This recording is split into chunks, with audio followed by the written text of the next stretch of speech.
In this short tutorial, I will show you how to change your download settings in YouTube on your iPhone from using Wi-Fi to using mobile data.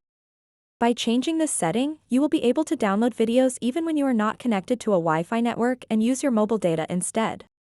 To get started, open up the YouTube mobile app and then tap on the U button at the bottom right corner of the screen.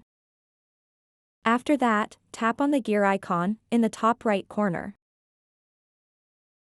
Then tap Offline. Once you are on this page, you'll see an option called Download over Wi-Fi only. Simply toggle off the switch next to that option. Now, you can easily download videos using your mobile data without needing Wi-Fi. So that wraps up this tutorial.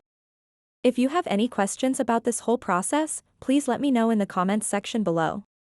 And if this video helped you out, please give it a big thumbs up and subscribe to this channel for more tutorial videos like this one.